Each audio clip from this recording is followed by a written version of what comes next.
예, 오늘 오후 예배는 시온창대 헌신 예배를 올려드리겠습니다. 공장대 집사님 기도합니다. 예, 기도드리겠습니다. 저희들의 찬송을 받으시기에 합당하신 하나님, 하나님께 찬양드리는 자리에 우리를 불러주시니 감사드립니다. 이 시간 찬양대 헌신 예배를 드립니다. 우리의 마음과 정성을 다하여 하나님을 사랑하고 그 마음으로 찬양을 드려야 하는데 우리의 생각과 마음도 하나님으로부터 멀어질 때도 있고 우리의 입술로 하나님을 찬양하는 것보다 우리의 이익을 위해 우리 자신을 변호하고 드러낼 때가 많았음을 고백합니다. 우리의 죄와 허물을 용서하여 주시고 이 시간 정결한 마음과 입술로 하나님을 찬양할 수 있도록 은혜 내려 주시옵소서. 분주하고 바쁜 삶 가운데 하나님을 찬양하고 헌신하기 위해 모인 찬양대 한 사람 한 사람 기억하여 주시고 우리 모두 성령 안에서 기쁨으로 충만하여 하나님을 찬양하는 예배 시간 되게 해 주시옵소서. 지휘자, 반주자, 대원들의 수고와 노력을 기억하여 주시고 승김으로 은혜가 넘치는 찬양대가 되도록 은혜 더하여 주시옵소서. 이 시간 우리의 마음과 정성과 입술이 하나가 되어 하나님께 찬양드릴 준비를 할 때 하나님께서 기뻐 받아주시고 단위에 계신 김기태 목사님 말씀 전하여 주실 때에 모두 은혜 받는 시간 되게 해 주시옵소서. 이 모든 말씀 예수 그리스도 이름으로 기도드립니다. 아멘.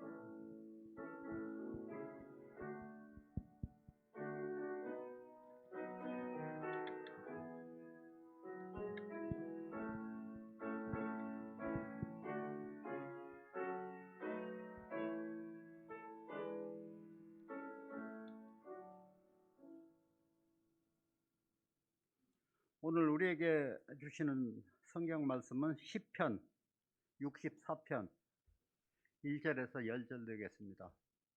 시편 64편 1절에서 10절까지 한 절씩 교독하겠습니다.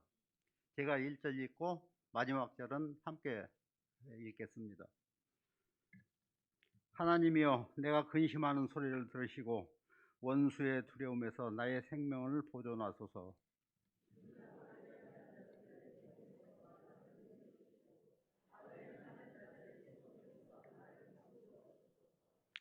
그들이 칼같이 자기 혀를 연마하며 화살같이 독한 말로 겨누고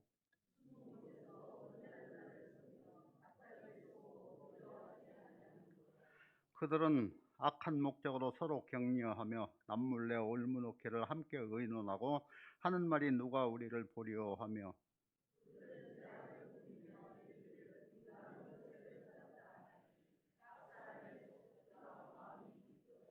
그러나 하나님이 그들을 쏘시리니 그들이 갑자기 화살에 상하리로다.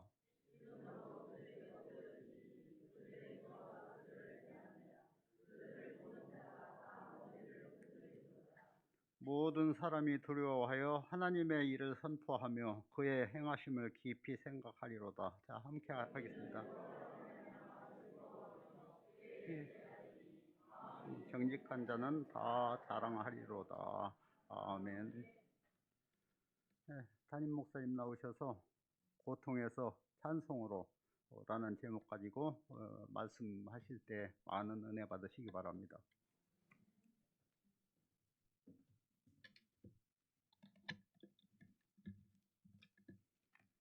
할렐루야.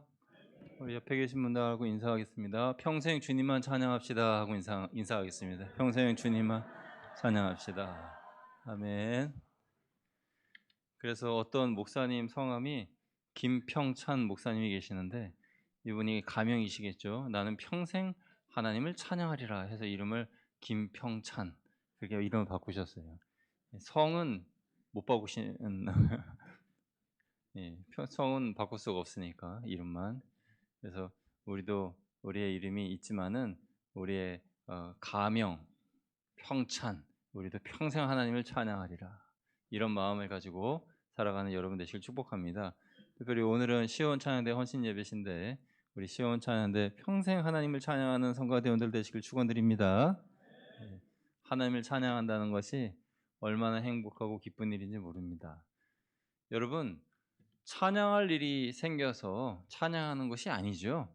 찬양할 일이 없어도 또 내 삶에 고난이 있어도 힘들고 어려워도 하나님을 찬양하는 것, 그것이 성도의 마땅한 바고 우리의 의무이자 우리의 사명인 줄로 믿습니다. 그래서 내 삶이 어렵고 힘들어도 하나님을 찬양하리라, 그렇게 다짐하는 우리의 삶이 되어야 합니다.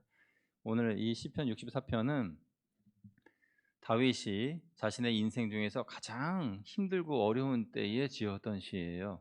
그러니까 다윗의 일평생 중에 가장 어려웠던 시기는 그 아들 압살롬에게 쫓겨다니던 시기였습니다.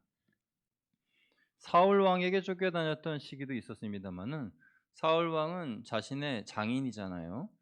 그러니까 자기 윗사람이고 또 장인이고 또 사울은 또 사울 그러려니 그런 생각으로 하면 되겠지만은 아들이 자기를 죽이려고 쫓아다닌다. 아, 그것은 장인이 자기를 죽이려고 쫓아다니는 것과는 좀 더 다른 의미이죠. 내가 기르고 키우고 먹이고 입혔던 내 자식이 나를 죽이려고 한다?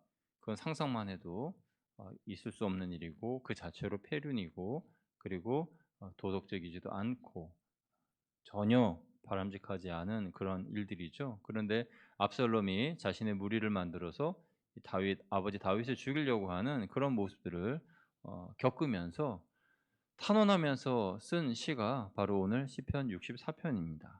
그런데 이 다윗이 쓴 이 시들을 보면은 처음의 서두에는 하나님을 향한 탄원으로 시작합니다.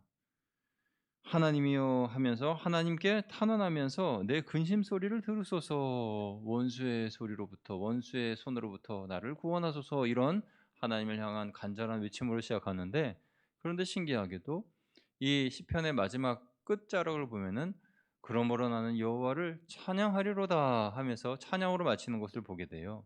그래서 우리의 처음은 하나님을 향한 고통의 토로 그리고 나의 이 탄원의 고백이었다고 하더라도 우리의 마지막은 하나님을 향한 찬양이 되기를 주님의 이름으로 축원드립니다. 지금 2022년도의 연말이잖아요. 혹시 여러분 1월 달 시작하실 때에 아무런 소망 없이 1월을 시작하신 분들이 계실지 모르겠습니다. 그러나 12월 마지막 달은 하나님을 향한 감사의 찬양으로 끝맺으시기를 축원드리고요. 짧게는 하루를 생각해 볼 때에 하루의 첫 시간을 아이고 오늘도 하루가 시작됐어, 아이고 피곤해, 힘들어, 직장 가기 싫어, 일하기 싫어 하는 마음이 생길지라도 일 끝나고 집으로 돌아오시는 길에는 하나님을 향한 찬양의 그런 읊조림과 찬양의 소리가 여러분의 입술에 있기를 축원드립니다. 우리의 인생도 마찬가지입니다. 우리가 태어나면서 응애 하고 울었죠. 그때의 그 울음은 그냥 생명의 울음이고 아무런 뜻을 모르는 그런 울음이라고 한다면 마지막 우리 하나님 앞에 갈 때의 우리의 눈물은 하나님 일평생 저를 지켜주시느냐에 감사드립니다. 여기까지 인도하신 분이 하나님이시고 또 앞으로 하나님 앞에 갈 그 순간까지 요단강 건너가는 그 시간까지도 하나님이 나를 지켜주시니 감사합니다 하며 흘리는 그런 감격의 눈물, 감사의 눈물, 찬양의 눈물이 되시기를 주님의 이름으로 축복합니다. 그래서 항상 다윗의 이 고백은 처음은 하나님을 향한 애통하는 마음으로 토로하는 심정이었지만 마지막은 항상 찬양이었다라는 것을 우리가 보게 됩니다. 여러분, 다윗뿐만이 아니라 오늘 살아가는 우리 성도들의 삶도 어려운 삶은 마찬가지죠.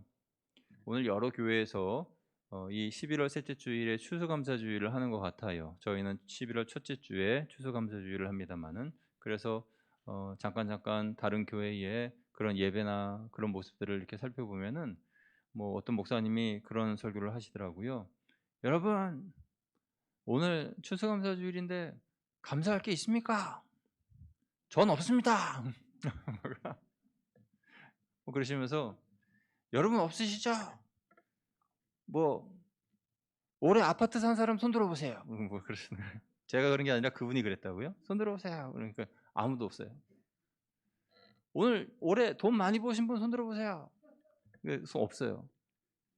올해 아기 낳으신 분 손 들어보세요. 한 명 있어요. 한 명 그분 뭐 그렇다고 치고, 뭐 회사에 합격하거나 취업하신 분 손 들어보세요. 한 명 있어요. 아, 그럼 우리 교회는 2명밖에 없네. 뭐 이렇게 이야기를 하시던데, 그런데 그분의 말씀의 요지는 그거죠. 그럼에도 불구하고 우리는 하나님께 감사합시다. 왜냐하면 살아있는 것 자체가 감사요. 예배드릴 수 있는 것이 감사요. 내가 손에 쥐고 있는 그것보다 하나님이 내게 주신 것이 더 많고 크니 감사하자라는 그런 감사의 고백이었어요. 그런데 여러분, 우리가 감사할 수 있어서 감사하는 것, 그리고 기뻐할 것이 있어서 기뻐하는 것이 아니라 살아있는 것 자체만으로도 하나님께 감사하고 하나님의 은혜 가운데 나아가야 됩니다. 그런데 생각해 보면은 우리가 감사할 게 사실은 많이 없어요. 그런데 고난 가운데에서도 하나님께 감사할 수밖에 없는 것은 우리는 하나님의 자녀로서 오늘의 삶을 살 수 있고 또 하나님이 주신 생명을 가지고 살아가기 때문입니다. 여러분, 요한복음 15장 19절에 예수님께서 말씀하시기를 너희는 세상살이가 힘들고 피곤하고 어려울 수밖에 없다라는 그런 요지의 말씀을 주셨어요. 우리 같이 한번 읽어볼게요. 시작. 너희가 세상에 속하였으면 세상이 자기의 것을 사랑할 것이나 너희는 세상에 속한 자가 아니요 도리어 내가 너희를 세상에서 택하였기 때문에 세상이 너희를 미워하느니라. 아멘. 그러니까 우리 그리스도인들이 이 세상을 살 때에 살만 나는 세상이 아니라는 거예요. 우리 믿음의 사람들이 세상을 살아갈 때에 이 세상이라고 하는 곳은 우리와 체질이 같은 곳이 아니라는 거예요. 제가 세상과 여러분을 이간시키려고 하는 뜻이 아니라 원래 믿음의 사람들이 세상과는 서로 물과 기름이어서 섞일 수가 없다는 것입니다. 그래서 이 세상의 즐거움을 쫓아서 살아가려고 하다 보면 마음의 허무감뿐이고 그리고 채워지지 않는 무언가가 있어요.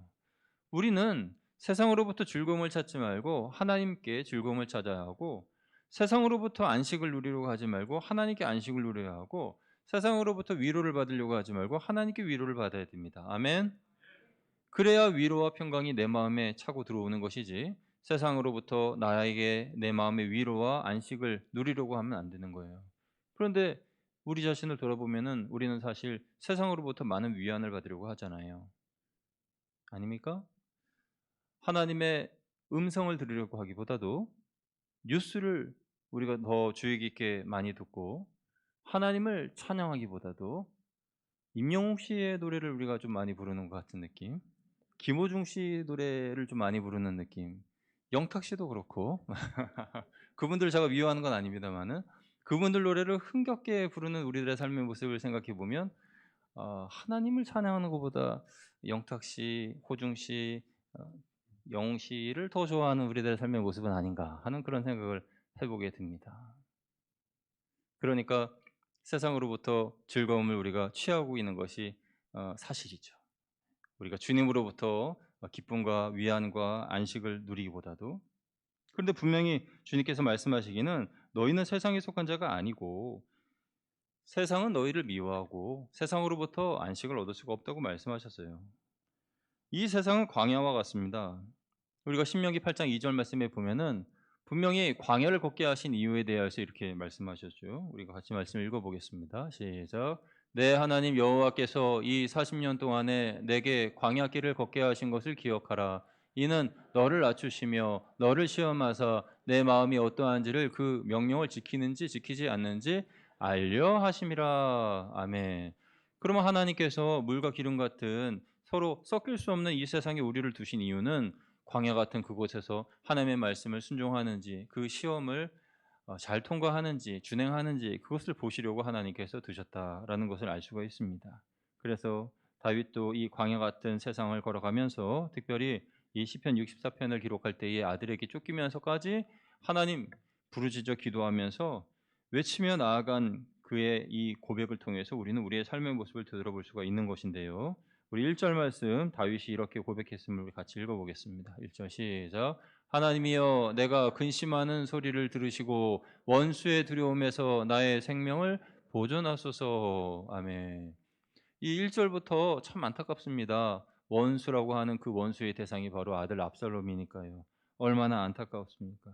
그만큼 절박하고 한숨과 탄식과 울음밖에 안 나오는 그런 상황이에요. 그런데 다윗은 하나님이여 하고 이름을 불렀습니다. 여러분, 절박한 상황에 하나님의 이름을 부를 수 있습니까? 정말 괴롭고 힘들고 그야말로 말도 못하고 식사도 못하고 그런 지경에서 하나님 하고 이름을 부를 수가 있어요? 이름이 안 나오죠. 하나님의 이름을 부를 수 없어요. 그냥 한숨만 쉬고 그렇게 탄식만 하고.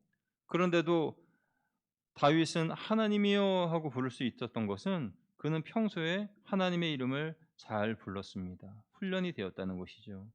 우리가 정말 힘들 때 하나님의 이름을 부를 수 있으려면 평소에 하나님의 이름을 자주 불러야 됩니다. 하나님의 이름을 자주 부르신 여러분 되시길 축원드립니다. 그리고 2절에서 다음과 같이 다윗은 간구합니다. 함께 읽습니다. 시작. 주는 악을 꾀하는 자들의 음모에서 나를 숨겨주시고 악을 행하는 자들의 소동에서 나를 감추어 주소서. 아멘. 사람이 아닌 하나님께 나아가서 하나님의 도움을 구합니다. 하나님께서 나를 감추어 주시기를 간구하며 나아가는 것입니다. 여러분, 어떤 어려운 문제가 생겨도 여러분 스스로 그 문제를 해치고 또 풀어보려고 그렇게 하지 마시고 하나님 앞에 가지고 나아가서 기도하신 여러분 되시기를 축원드립니다. 다윗이 오늘 이렇게 기도한 기도의 모습은 우리 성도들에게 본이 되는 기도의 모습이에요. 하나님, 저를 감추어 주세요. 하나님, 저를 지켜주세요. 도와주세요. 붙들어 주세요. 하고 하나님께 간구하는 우리의 삶이 되어야 할 줄로 믿습니다. 다윗은 대적들이 저지르는 말의 잔인함과 그 악함을 칼과 화살로 표현했는데요. 3절 4절 같이 읽어볼까요? 시작. 그들이 칼같이 자기 혀를 연마하며 화살같이 독한 말로 겨누고 숨은 곳에서 온전한 자를 쏘며 갑자기 쏘고 두려워하지 아니하는도다. 아멘. 다윗의 대적들이 다윗을 괴롭힐 때에 물론 다윗을 죽이기 위하여 꾀를 모략을 꾀하였지만은 그러나 이 나쁜 소문들을 많이 퍼뜨렸어요. 그래서 다윗에 대하여 안 좋은 소문 그리고 안 좋은 말, 그런데 그 말이 돌아오면서 자기의 심장을 찌르는데 그 말로 인하여서 그것이 날카로운 칼과 같고 화살 같아서 그것을 찔릴 때마다 너무 괴롭고 너무 힘들고 너무 아프다 이렇게 고백하고 있는 것입니다. 참 이상한 것은 사람들은 1대1로 있을 때는 잘 나쁜 말을 안 합니다.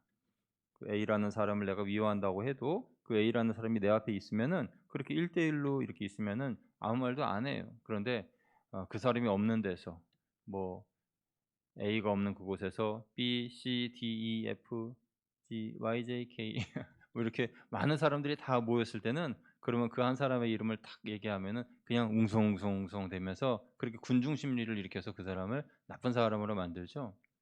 참 사람의 안 좋은 그런 심리 중에 하나입니다. 군중에 묻혀 가지고 나도 그냥 한마디 툭 내던지는 그런 말. 그러면 내가 한 그 말은 그 말들 사람들의 말 중에서 섞여서 모르겠지. 이런 그런 태도, 그런 마음, 그런 자세. 그런 것이 우리에게 있어서는 안 되는데 말이죠. 그렇게 말로 인하여서 찔리고 또 쏘이고 그렇게 괴롭힘을 당한 다윗의 모습. 그런데 이 다윗의 이 모습을 볼 때에 저들은 한 걸음 더 나아가서 다윗을 마치 짐승 다루듯이 했습니다. 5절 6절 말씀인데요. 5절 6절 말씀 같이 읽어보겠습니다. 시작. 그들은 악한 목적으로 서로 격려하며 남몰래 올무놓기를 함께 의논하고 하는 말이 누가 우리를 보리요 하며 그러나 네, 이건 6절인데 7절인데 예. 올무 다시 5절 한번 띄워줘 보시겠어요? 5절 보시면 올무라고 하는 단어가 있는데 올무는요 짐승을 잡을 때 놓는 그런 덫입니다. 그러니까 올무 놓기를 함께 의논하고 이 말은 다윗을 짐승 취급했다는 거예요. 그래서 짐승처럼 다윗을 잡으려고 했다라는 그런 다윗의 고백인 것입니다. 그런데 다윗은 이러한 모습들을 보면서 얼마나 마음에 상처를 받고 얼마나 어려움이 있었겠습니까? 자기 아들을 중심으로 하여서 자기를 모반하고 자기에게 반역을 일으키고 괴롭히는 그런 무리들을 보면서 얼마나 마음의 상처가 컸겠어요. 그런데 반전이 일어납니다. 7절, 8절 말씀이죠. 7절, 8절 같이 읽어보겠습니다. 시작. 그러나 하나님이 그들을 쏘시리니 그들이 갑자기 화살에 상하리로다. 이러므로 그들이 엎드러지리니 그들의 혀가 그들을 해함이라. 그들을 보는 자가 다 머리를 흔들리로다. 아멘.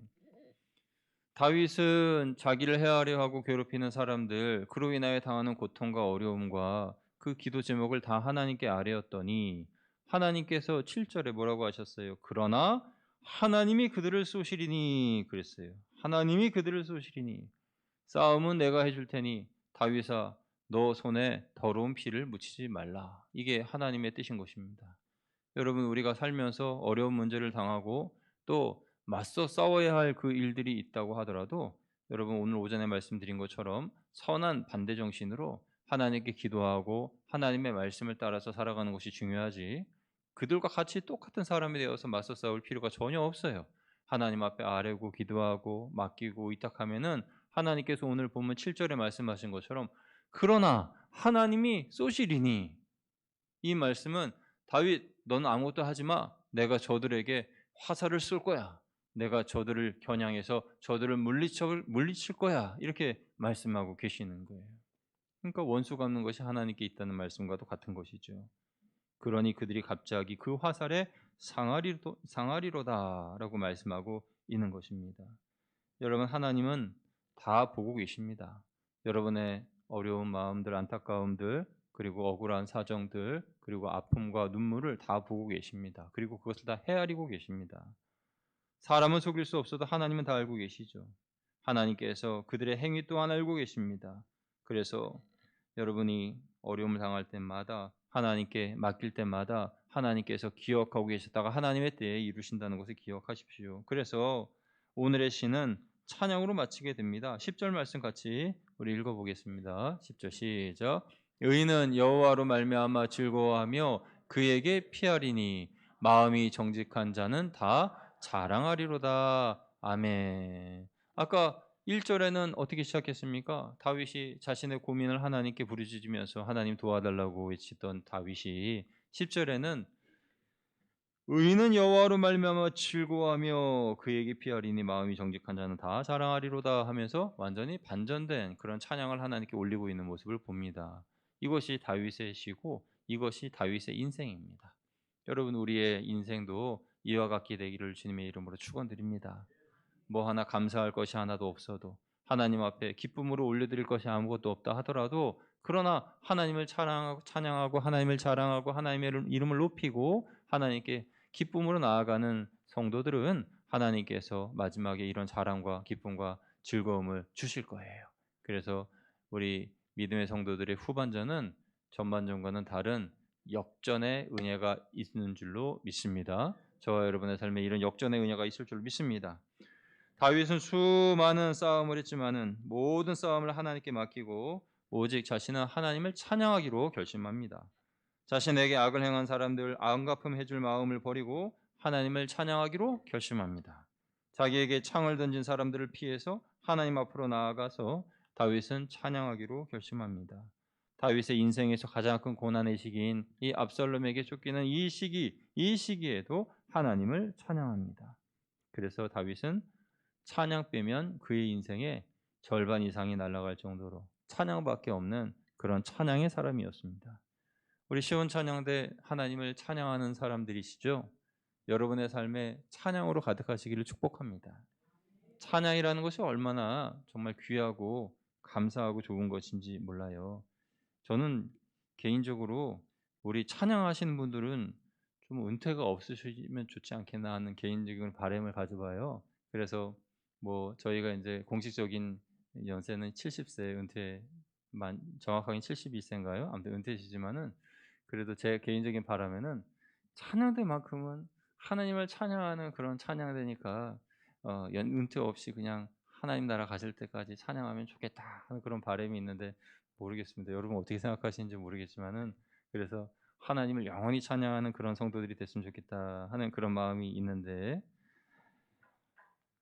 다윗이 평생 하나님을 찬양하였던 것처럼 우리도 평생 하나님을 찬양하고 내 생명 끝날 때까지 하나님이 부르시는 그날까지 하나님을 찬양하는 저와 여러분 되시기를 주님의 이름으로 축원드립니다. 우리가 좌절과 절망에서 일어날 수 있는 방법은 찬양입니다. 슬픔과 낭망으로부터 슬럼프로부터 벗어날 수 있는 방법도 찬양입니다. 찬양은요 우리를 새롭게 해주고 우리에게 힘을 북돋아 주어요. 그래서 우리 교회의 찬양도요 사실 조금 더 업그레이드 되어야 됩니다. 우리가 맨날 손을 높이 들고 주를 찬양만 할 수 없잖아요. 무슨 말씀인지 아세요? 손을 높이 들고 주를 찬양 그것만 계속 찬양할 수는 없잖아요. 그것만 계속 하고 싶은 것인가 보네. 그거 말고 요즘 나오는 새로운 찬양을 좀 많이 불러야 됩니다. 그래서 보면 제가 이렇게 많이 찬양을 요즘에 듣다 보면은 요즘 나온 찬양들이 너무 영감 있는 찬양들이 많아요. 은혜롭고 또 깊이가 있고 그냥 찬양만 듣는데도 막 눈에서 눈물이 나오려고 그래. 그래서 야, 어떻게 이런 가사를 쓸 수가 있지? 어떻게 이런 찬양을 만들 수가 있지? 근데 우리 교회에서는 안 불러요. 안 부르는 건지 못 부르는 건지. 여러분 찬양 인도자가 앞에서 모르는 찬양 부르실 때 째려보시지 마시기를 바랍니다. 오늘 또 왜 또 모르는 찬양을 부르는 거야? 손을 높이 들고 주를 찬양 부르지. 이러면서 우리가 언제까지 손을 높이 들고 주를 찬양만 부를 거예요. 그러니까 그 찬양 말고도 좋은 찬양이 많으니까 새로운 찬양 부르면은 야, 오늘도 한번 이 새 찬양을 한번 배워봐야지.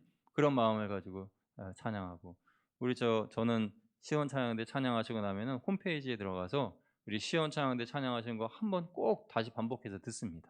그러면은 지금 예배 드릴 때 듣는 그 찬양과 또 홈페이지에서 듣는 그 찬양과 또 다르더라고요. 왜냐하면 홈페이지의 찬양은 음폭을 또 이렇게 늘려가지고 이게 더 크게 잘 들리거든요. 그러니까 감동이 또 달라요. 그러니까 여러분도 홈페이지에 들어가서 우리 찬양대 찬양하는 한 번 더 들어보시고 찬양 들으실 때 설교 말씀도 한 번 더 들어주시고 그렇게 은혜를 우리가 그렇게 지키고 유지하는 거죠.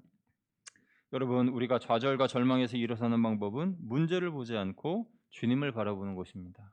환경을 보지 않고 주님을 바라보는 것입니다. 우리의 시선이 오직 주님께로 고정되어 있으면 우리에게는 소망이 있습니다. 상황을 이길 힘을 얻고 승리할 수 있습니다. 그 승리의 원동력은 바로 찬양입니다. 찬양하는, 평생 하나님을 찬양하는 저와 여러분 되시기를 주님의 이름으로 축원드립니다. 함께 기도하겠습니다.